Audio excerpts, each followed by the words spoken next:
Irmãos, a graça e a paz do Senhor. Vamos estudar tanto hoje quanto domingo que vem, permitindo o Senhor. Iremos falar sobre disciplina eclesiástica.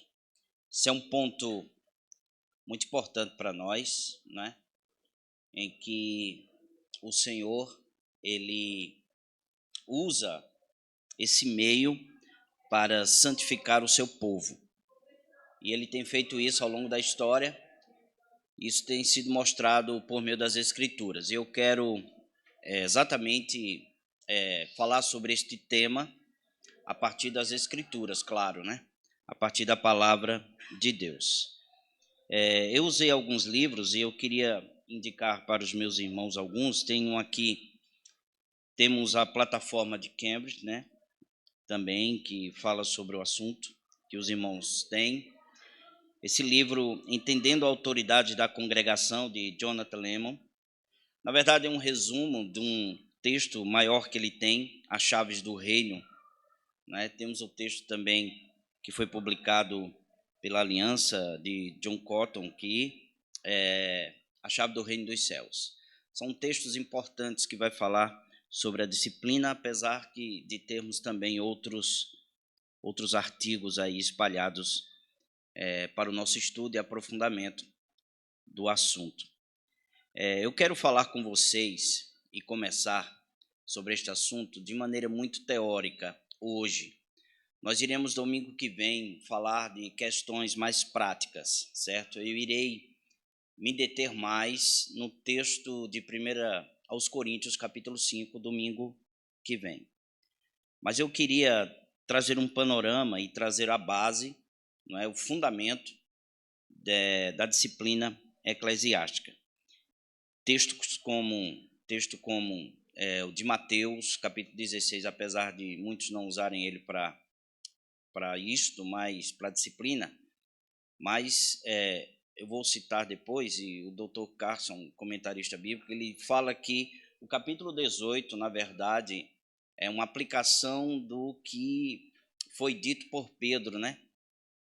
Sobre esta pedra, Jesus disse a Pedro, sobre esta pedra edificarei a minha igreja e daria a chave do reino a Pedro.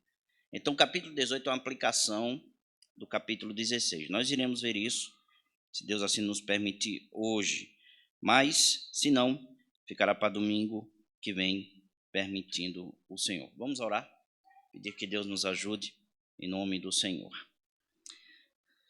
Senhor, nós louvamos o teu nome, bendizemos o Senhor. Venha ajudar todos nós a compreendermos o assunto da disciplina eclesiástica. Que o Senhor seja glorificado, exaltado, em nome do Senhor e Salvador Jesus Cristo. Amém e amém. Como estamos no aula, os irmãos podem perguntar, falar alguma coisa, complementar algo. Então, como eu disse, nós tomaremos em primeiro lugar, certo, do nosso estudo, Deus, o próprio Senhor e sua disciplina, para que possamos entender a disciplina eclesiástica que está debaixo da vontade de Deus para o seu povo. Muitas igrejas não gostam de disciplinar ninguém, porque dizem que isto é falta de amor, e na verdade não é. Falta de amor é quando não existe realmente a disciplina, e é sobre isso que eu quero falar com vocês. Abra aí a palavra de Deus em Hebreus capítulo 12. Iremos ler do verso 5 ao verso 7, onde o escritor aos Hebreus vai falar sobre a disciplina do Senhor. Vamos ler a partir do verso 4. Para entendermos o contexto desta carta aos Hebreus, meus irmãos precisam saber que essa carta foi escrita para judeus que estavam sendo seduzidos para voltar aos costumes antigos, às práticas judaicas. O templo ainda estava construído. Eu acredito e creio que O templo ainda não tinha sido destruído quando esta carta foi escrita, no ano 70. Por esta razão, ele fala muito de sacrifício de Cristo, que é superior ao sacrifício do que estava sendo realizado no templo, dado pelo próprio Deus, e que muitos estavam sendo seduzidos a voltarem, a voltar. Mas o Senhor exorta e vem corrigi-los, exatamente para que eles não voltem. Por esta razão, ele diz aí, a partir do verso 4, o seguinte: ora, na vossa luta contra o pecado, ainda não tendes resistido até o sangue. Estais esquecidos da exortação que, como a filhos, discorre convosco? Filho meu, não menosprezes a correção que vem do Senhor, nem desmaieis quando por ele és reprovado. Porque o Senhor corrige a quem ama e açoita a todo filho a quem recebe. É para a disciplina que perseverais. Deus vos trata como filhos, pois que filho há que o pai não corrige? Verso 8. Mas se estáis sem correção, de que todos se têm tornado participantes, logo sois bastardos e não filhos. Nós sabemos, todos aqui, que são pais, sabem e entendem que a disciplina para com os seus filhos, ela é necessária para o amadurecimento. Membros também maduros da igreja, que já têm um longo tempo de experiência com a assembleia de membros, com correção de irmãos, em chamar os irmãos a arrependerem dos seus pecados através da assembleia, também entendem que esta correção ela é necessária para todos nós. Não quero entrar em governo de igreja, mas quero falar sobre a disciplina, porque a disciplina ela envolve instrução, ela envolve correção, ela envolve confrontação e ela envolve até uma intervenção. Que tipo de intervenção? Se for os pais, todos sabemos que é uma palmadinha, né? Isso é uma intervenção. Se for da parte da igreja, é o desligamento do rol de membros. Por uma falta que foi realizada e que foi feita e que macula a palavra de Deus, como também todo povo.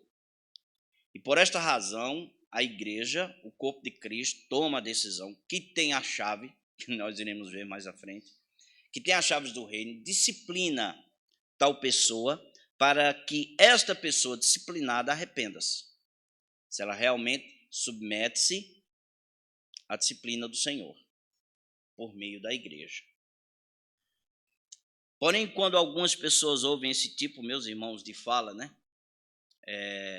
de disciplina, sobre correção, intervenção na vida, elas colocam a mão na cabeça e dizem: isso é um absurdo, isto é um abuso. Muitos saem da igreja, não querem mais compactuar com a igreja, não querem mais estar na igreja e saem porque exatamente foi ferido, porque a igreja não tem amor. Não é assim que muitos dizem? A igreja foi dura comigo. Depende do processo realmente que foi feito. É preciso conversa, é preciso acompanhamento pastoral, é preciso acompanhamento por meio dos presbíteros, até chegar à última instância. Porque existem várias formas de disciplina. Então, a última instância é realmente a igreja. Mas quando a pessoa é corrigida pela igreja, disciplinada pela igreja, ela torna-se uma pessoa muito arrogante e querem sair da igreja, por conta exatamente de que foi magoado. Mas todos nós já fomos corrigidos na vida pelos nossos pais e estamos aqui. Quantas coisas deixamos de fazer porque fomos corrigidos pelos nossos pais? Não é verdade, meus irmãos? Por esta razão eu quero ir com vocês em Provérbios, capítulo 3.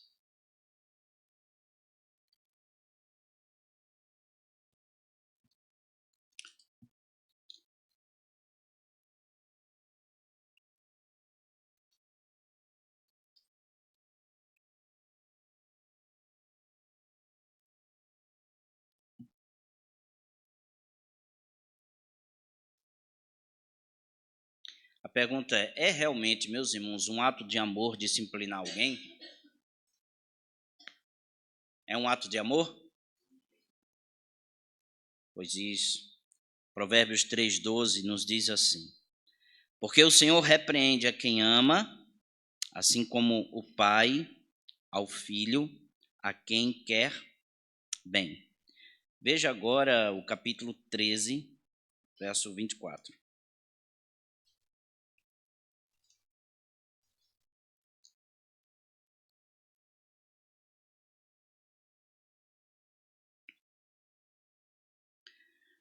O que retém a vara aborrece a seu filho, mas o que ama cedo o disciplina. Por que a disciplina é prova de amor? Veja agora capítulo 19.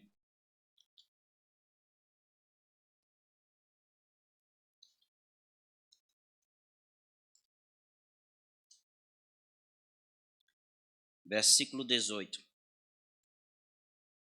Diz assim: castiga a teu filho enquanto há esperança, mas não te excedas a ponto de matá-lo.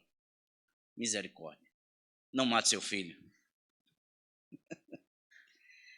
Não exceda o castigo.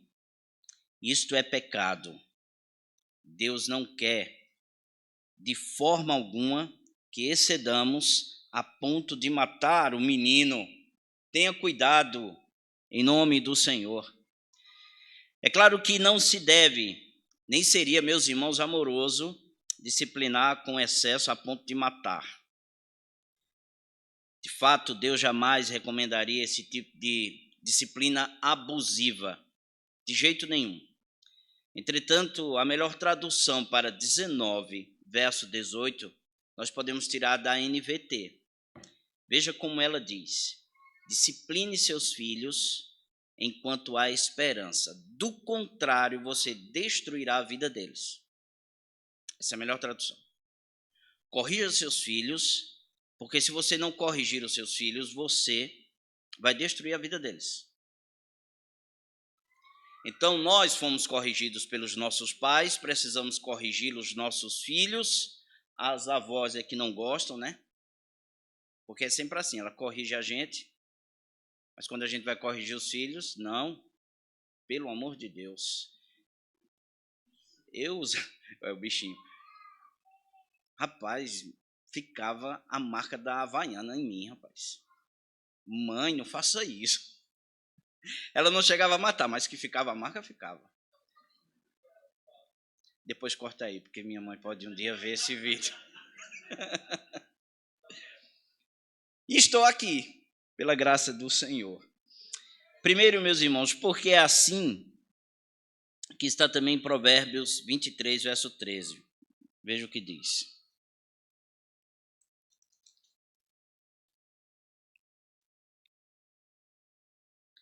Não retires da criança a disciplina, pois se a fustigares com a vara, não morrerá. Não morrerá. Outro ponto, porque o que se espera para a disciplina com a vara é que o filho não seja destruído ou morra, segundo diz o texto que nós estamos, e ele tira, Salomão, esse texto de Moisés, capítulo 21, de Deuteronômio 18 e 21. Depois os meus irmãos dêem uma olhada. No ditado popular, né, nós temos o costume de dizer o seguinte: filho que não apanha em casa, apanha da polícia. Não é assim? Então ele precisa ser corrigido. Portanto, meus irmãos, biblicamente falando, não disciplinar com amor, não disciplinar com moderação os filhos é o mesmo que odiá-los. É deixá-los sem esperança, sem compreensão do mundo e da vida. É ser uma parte ativa da morte e da destruição dos nossos filhos. Então, o amor disciplina.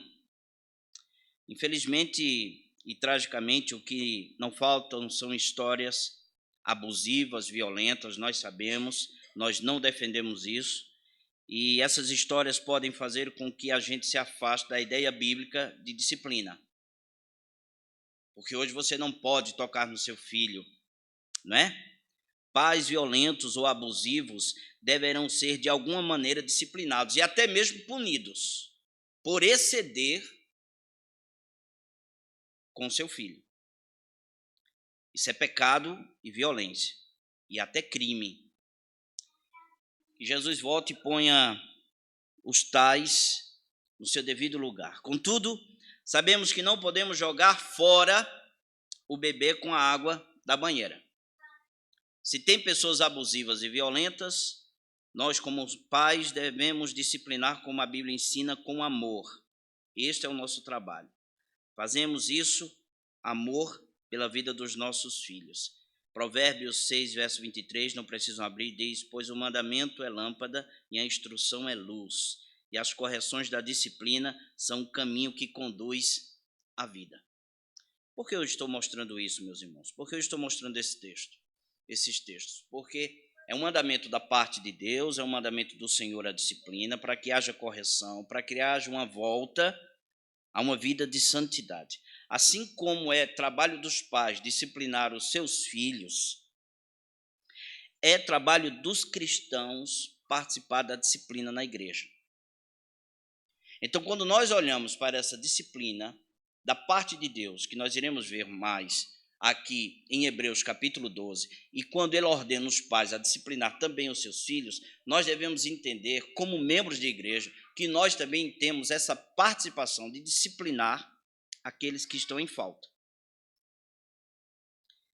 Isso é fundamental para quem é um cristão e um membro da igreja, como é para um pai disciplinar o seu filho.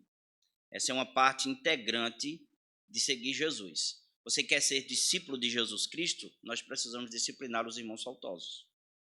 Disciplinar os irmãos faltosos é ser discípulo de Jesus, porque foi ele que mandou. Por mais que a pessoa seja íntima nossa, por mais que gostemos dela, por mais que ela seja simpática, por mais que ela seja querida na igreja, se estiver impenitente, precisa da correção. Com amor. Vocês estão me entendendo até aqui? O amor de Deus é um amor santo. O que é melhor para nós nem sempre é seguir o nosso próprio coração, viu? Mas ter o coração alinhado com o que o nosso Senhor Jesus ensinou. E por amar os nossos irmãos, nós devemos disciplinar. Agora vamos para a disciplina de Deus. Por esta razão, vamos para Hebreus, capítulo 12. Voltemos para o texto em que estávamos.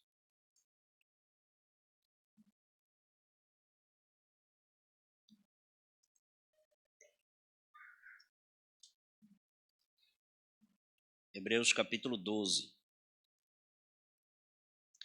Vou repetir que a carta aos Hebreus ela é repleta de exortações explícitas. Ela vai mostrar a superioridade de nosso Senhor Jesus Cristo, mas ela exorta, ela anima todos nós a nos mantermos firmes diante do Senhor, com fé e esperança em Jesus Cristo. E desse modo nós devemos perseverar diante das oposições, como o texto nos ensina, perseguições e sofrimentos, que muitas vezes é uma disciplina da parte de Deus. Talvez, meus irmãos, a exortação mais, podemos dizer assim, apoteótica de Hebreus, seja realmente o capítulo 12. Antes de lermos esse texto, nós podemos visualizar o seu todo, o todo deste capítulo. O chamado de Deus é contra o pecado. Veja do verso 1 ao verso 4. Portanto, também nós, visto que temos a rodear-nos tão grande nuvem de testemunhas, desembaraçando-nos de todo peso e do pecado que tenazmente nos assedia, corramos com perseverança a carreira que nos está proposta, olhando firmemente para o autor e consumador da fé, o qual, em troca da alegria que lhe estava proposta, suportou a cruz, não fazendo caso da ignomínia, e está sentado à direita do trono de Deus. Considerai, pois, atentamente aquele que suportou tamanha oposição dos pecadores contra si mesmo, para que não vos fadigueis, nem desmaieis em vossa alma. A disciplina também é um antídoto contra o pecado. Veja o que diz o verso 5 que já lemos. E estáis esquecidos da exortação que como a filhos discorre convosco? Filho meu, não menosprezes a correção que vem do Senhor, nem desanimeis quando por ele és reprovado. Podemos ver que o amor da disciplina é a motivação para andarmos em santidade com o Senhor. Isso está do verso 6 ao verso 9, não iremos ler. O propósito da disciplina, verso 10, agora iremos ler, é a santidade. Veja o que diz o verso 10. Pois eles, os nossos pais, nos corrigiam por pouco tempo, segundo melhor lhes parecia. Deus, porém, nos disciplina para aproveitamento, a fim de sermos participantes da sua santidade. E por esta razão, de sermos participantes da santidade do Senhor, por meio da correção, nós temos os frutos de tudo isso. E os frutos estão do verso 11 ao verso 13. Preste atenção. Toda disciplina com efeito, no momento, não parece ser motivo de alegria, mas de tristeza. Ao depois, entretanto, produz fruto pacífico aos que têm sido por ele exercitados fruto de justiça.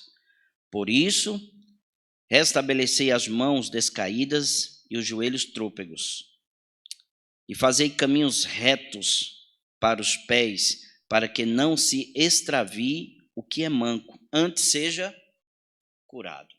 Então veja os frutos de uma disciplina, é realmente andar em retidão diante do Senhor e por esta razão colher os frutos. Então no Antigo Testamento, meus irmãos, está escrito, porque o autor aos Hebreus se utiliza do texto de Provérbios, está escrito que Deus corrige seus filhos. Portanto, quando somos disciplinados, nós devemos evitar algumas coisas como crianças que fazem, né? Nós devemos evitar algumas coisas. Primeiro, nós devemos evitar o esquecimento daquilo que fizemos. Porque é isso que diz o verso 5. Estais esquecidos da exortação? Esquecer não é prestar atenção, gente. Não é prestar atenção nem nas exortações que Deus tem nos dado por meio das Escrituras ao povo, para andarmos retamente, nem esquecer da disciplina quando ela chega para nós. Então, eu não devo esquecer essas coisas. Eu devo ter guardado elas na minha mente exatamente para que eu não seja reincidente. Porque todos nós falhamos, ou não? Então, o Senhor nos exorta a não esquecermos, como as crianças muitas vezes esquecem. Não bota o dedo na tomada, e leva depois de 2 dias, 3, aí volta com o dedo na tomada. Não é assim, gente? Não esqueça. Eu olhei para a Márcia agora, não esqueça. Não esqueça, meus irmãos, destas coisas. Depois, menosprezar. É o que está aí no verso 5, veja. Filho meu, não menospreze a correção que vem do Senhor. Menosprezar é pior do que esquecer. Menosprezar, meus irmãos, é ter o coração endurecido. Quanto mais a disciplina vem, mais faz de pirraça. Então, não menospreze.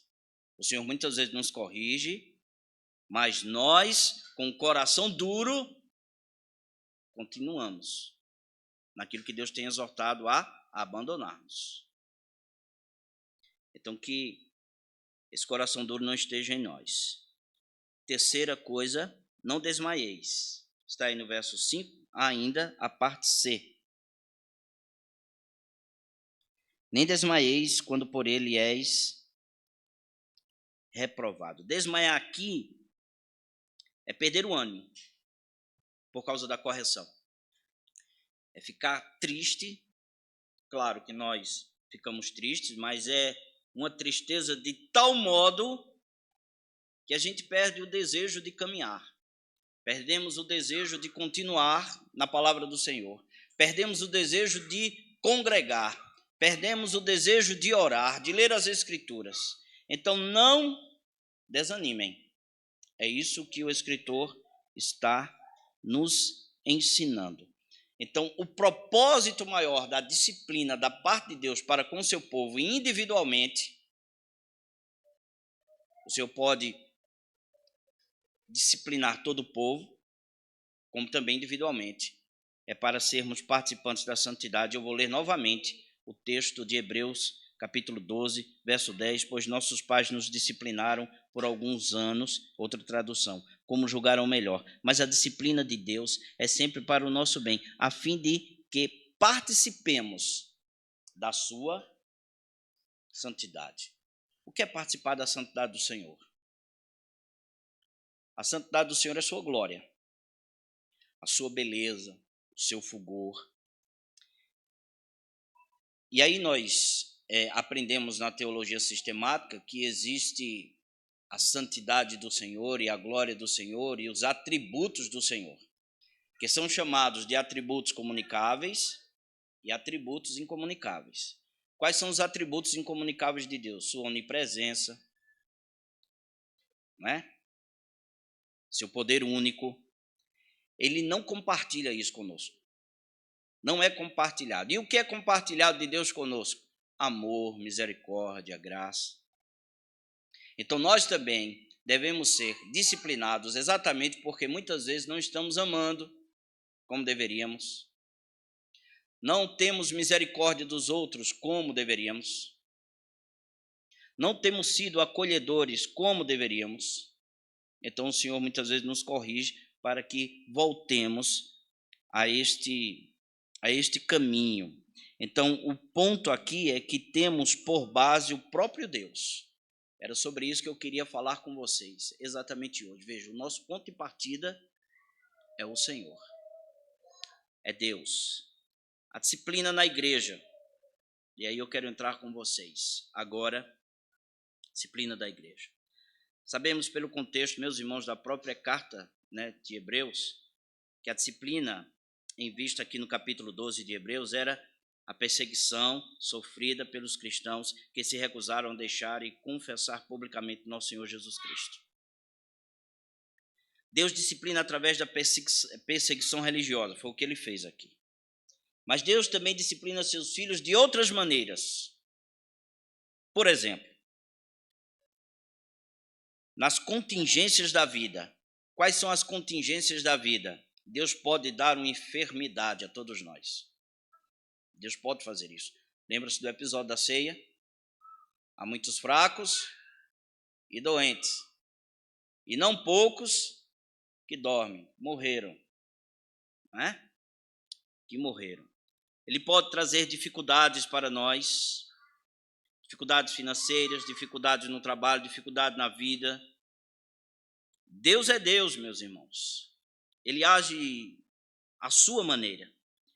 Deus disciplina seus filhos por meio de pais biológicos, adotivos.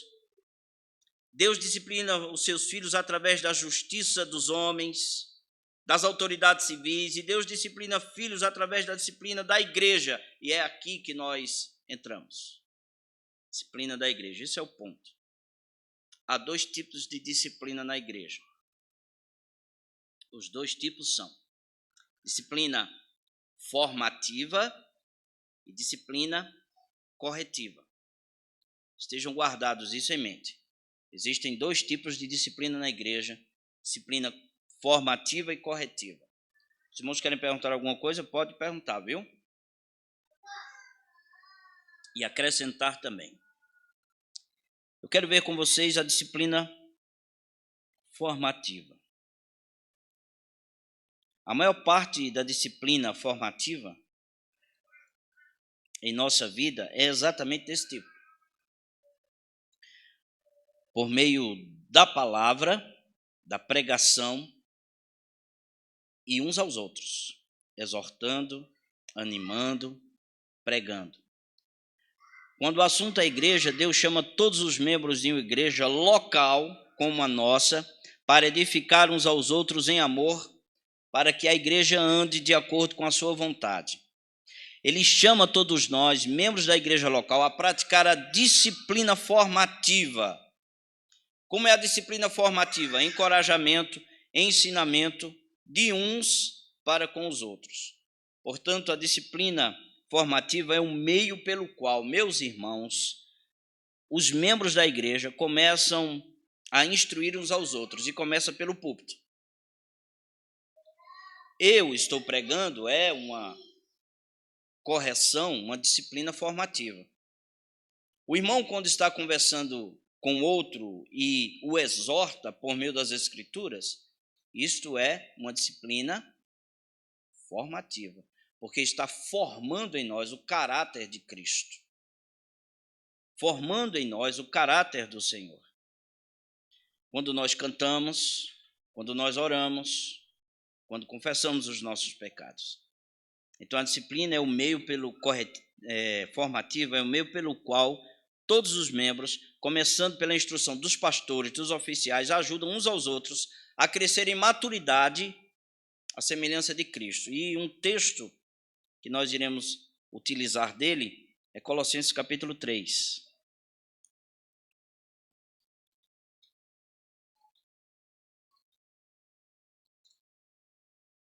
Para compreendermos como é a ação da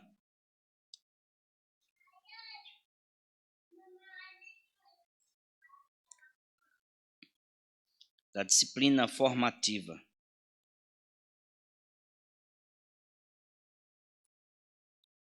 Esse texto está aqui no meio desta carta, exatamente para mostrar a todos nós o que éramos em Cristo, o que éramos sem Cristo, melhor dizendo, e o que somos em Cristo.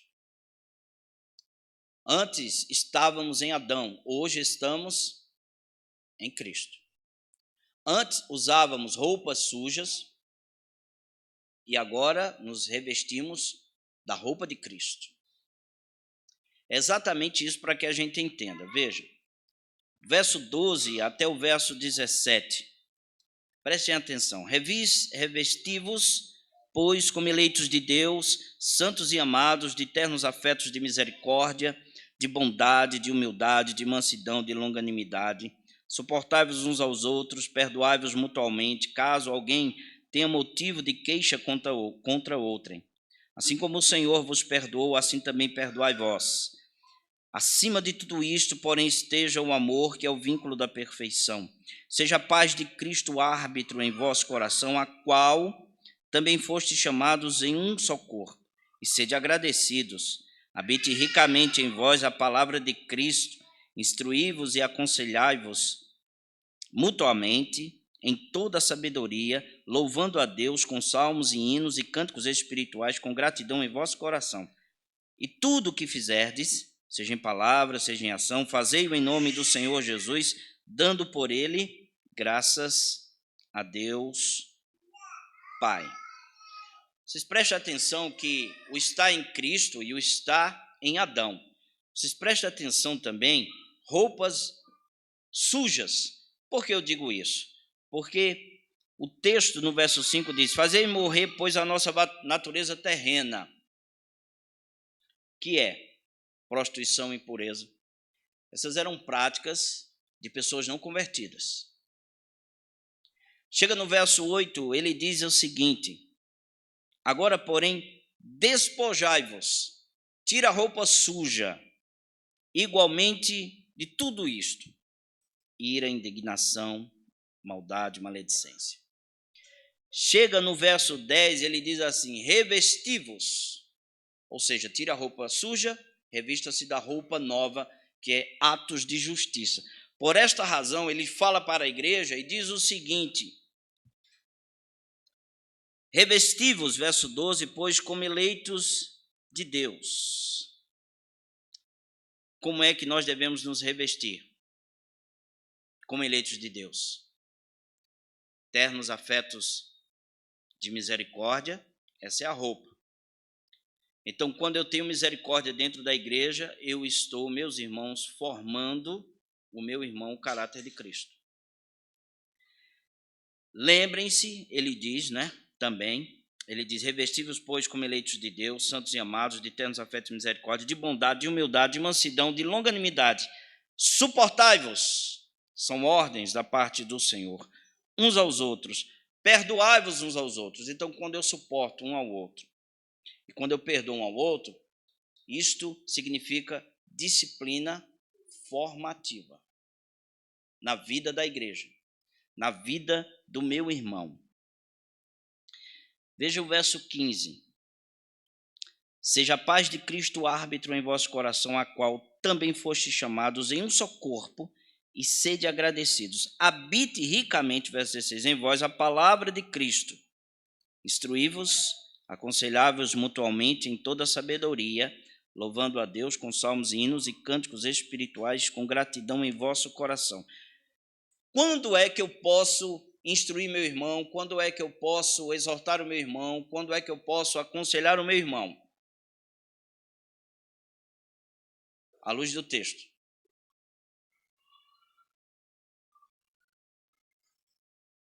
Quando, meus irmãos? Quando habitar ricamente a palavra de Cristo em meu coração. Então, quando é que eu aconselho meu irmão como deve ser, como Deus quer? Quando a palavra de Deus estiver em meu coração e no seu coração. Para isso, nós precisamos ler todos os dias, meditar na palavra todos os dias, para que eu possa ajudar o próximo. Isso não é parte somente dos pastores, é parte também da igreja, de ler as Escrituras, de entender as Escrituras.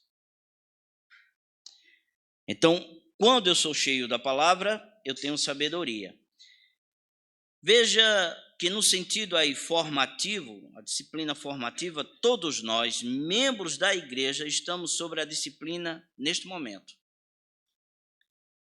E toda a igreja cristã faz isso, ou espera-se que se faça, por meio da pregação, da música, do aconselhamento, do discipulado, da escola bíblica dominical. Tudo isso, meus irmãos, é uma disciplina formativa. Vocês até aqui entenderam, né? Agora nós iremos entrar na disciplina corretiva. Se por um lado todas as igrejas praticam a disciplina formativa, é o que nós esperamos, com regularidade, o mesmo não pode ser dito a respeito da disciplina corretiva, por exemplo. Infelizmente, digo infelizmente, porque assim como a disciplina formativa, a disciplina corretiva é parte integrante do discipulado cristão. É uma coisa que eu e vocês não gostamos, mas que precisa ser realizado, ser feito. E por que nós fazemos? Porque Deus ordenou que fizéssemos. A maior parte da disciplina corretiva acontece em pequena escala nos relacionamentos pessoais. Um irmão exorta e encoraja o outro irmão em amor. A pessoa exortada recebe a correção, arrepende-se, confessa seu pecado, busca reparação e segue melhor a vida cristã. É assim que deve ser. Isso nós estamos falando de relacionamentos. Mas existem pecados que levam a igreja a ter conhecimento. E não somente a igreja, mas também as pessoas lá fora. Estava conversando com um pastor, e na plataforma tem, em casos de um pecado em que esteja sobre a luz do sol, podemos dizer assim, do conhecimento nosso e do conhecimento daqueles que estão lá fora, a excomunhão deve ser logo realizada e feita, para que o restante não seja contaminado. E quando o irmão ele é faltoso e excomungado, ele pode participar do culto? Pode, meus irmãos? Pode. Pode, porque os incrédulos também participam. Nós não fechamos a porta. Então ele precisa ser acolhido no seguinte sentido, de exortá-lo.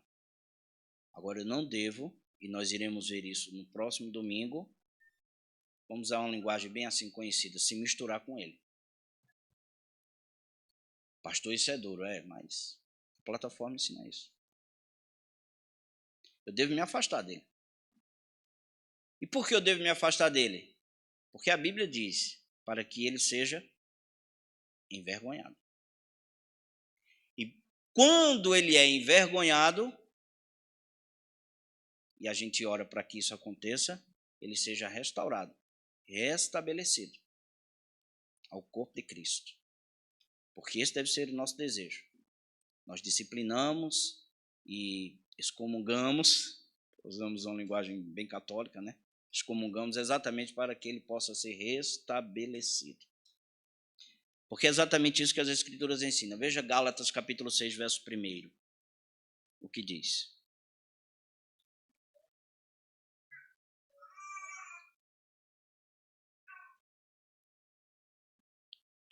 Essa tradução do capítulo 6, verso 1, ela tem umas mudanças.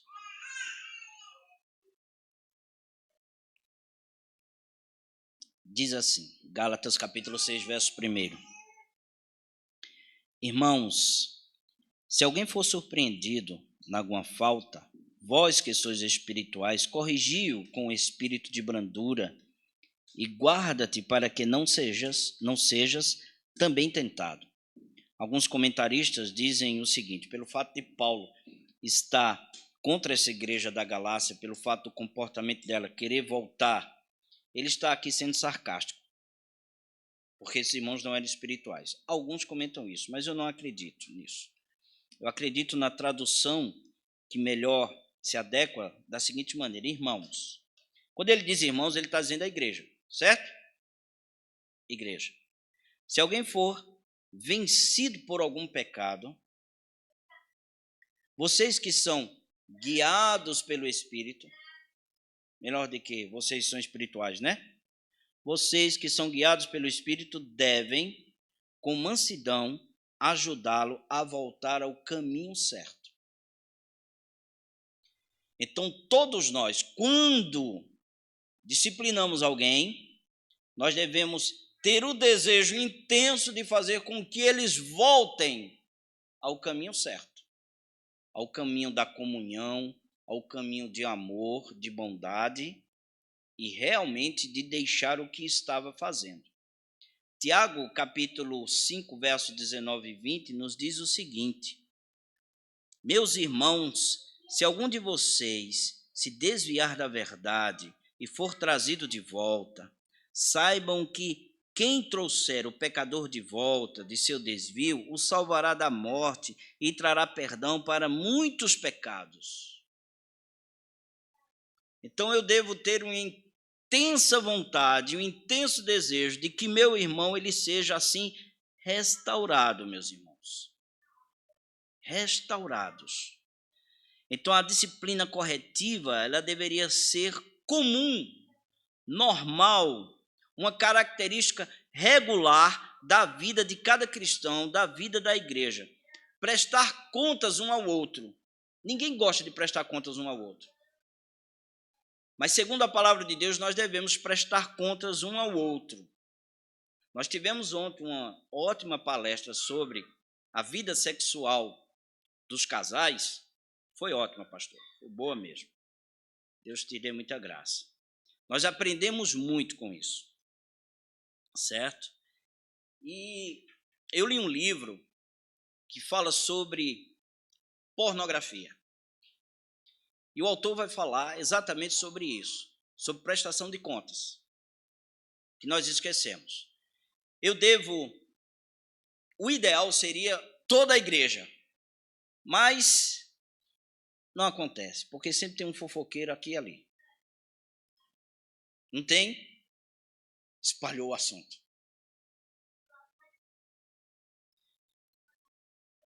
Mas nós devemos escolher 2 ou 3 pessoas para prestar contas, para que essas pessoas nos acompanhem. Porque os oficiais já estão acompanhando, se ele falou para os oficiais, se ele não quis falar mas para um amigo, um irmão, tudo bem. O melhor seria para os oficiais. Mas ele quis falar para 2 amigos dele, olha, eu estou sendo vencido pela pornografia. Eu quero que vocês me ajudem. E esses irmãos vão ajudando, conversando. Não só pornografia, mas em todos os outros pecados. E aí vai prestando conta. E os irmãos chegam, e aí, como você está? Antes eu olhava 5 vezes por dia. Hoje eu estou olhando 1 ou 2. E os irmãos, muito bem, está melhorando. Vamos orar. E assim vai prestando conta, meus irmãos. Até esse irmão ser restaurado. Vocês me entendem? Então nós precisamos exatamente prestar contas, que nós não gostamos. Confessar os pecados uns aos outros, viver de forma transparente em amor, ajudar uns aos outros a seguir o nosso Senhor Jesus Cristo.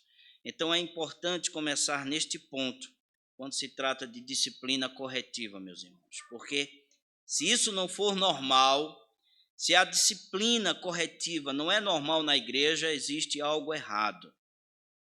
Ela precisa ser algo natural, dar o próximo passo na prática da disciplina corretiva da igreja, isto é, até mesmo um desligamento, uma excomunhão. Parecerá isso confuso e danoso, mas é preciso fazer isto. Então, que Deus nos ajude em nome do Senhor. Próxima semana nós iremos ver Mateus 16, 18, como também primeira carta aos Coríntios, capítulo 5, e nós iremos nos deter mais na primeira carta aos Coríntios, capítulo 5. Amém, queridos? Alguma pergunta? O pastor Thomas está aqui, viu? Sim, o quê? Não, os mais não, fiquei traumatizado. Vá, Luciano, meu irmão, depois Sandro.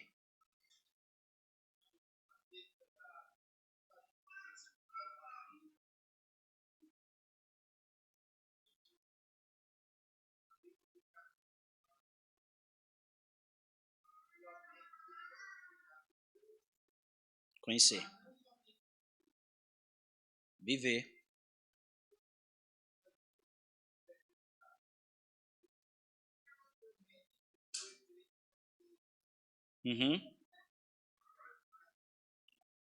Mas acontece.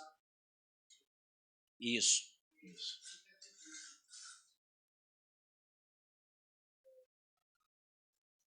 Sim. Isso não significa que nós somos perfeitos. Porque quando uma pessoa vai ser corrigida, logo ela quer colocar defeito em nós. É uma defesa dela, porque ela não quer se arrepender, muitas vezes. Mas é preciso ter essa vida santa e coerente, e cheio da palavra. Meu irmão Sandro.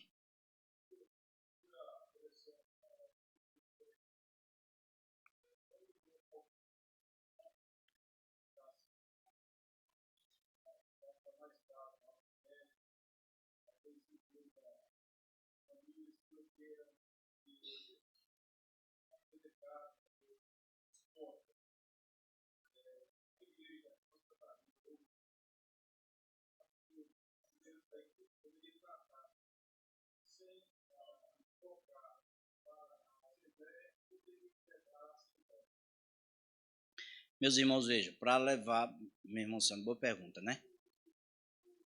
Existem esses casos que acontecem de adultério que ninguém fica sabendo. Certo, pode ser outro, né? Mas vamos colocar esse adultério ou outro, né? Usar ele. Ninguém sabe, só a pessoa, ela chega para a liderança, falou para a liderança, e aí a liderança deve disciplinar ela, sem passar pela assembleia. Sim, pode ser. Isso é a confissão, porque há um acompanhamento pastoral. A publicidade, aí leva para a assembleia. Exatamente, sem o arrependimento. Vai para a assembleia. E a assembleia, a disciplina. O Estatuto e o Regimento Interno prevê exatamente isso. Precisa ter esse cuidado.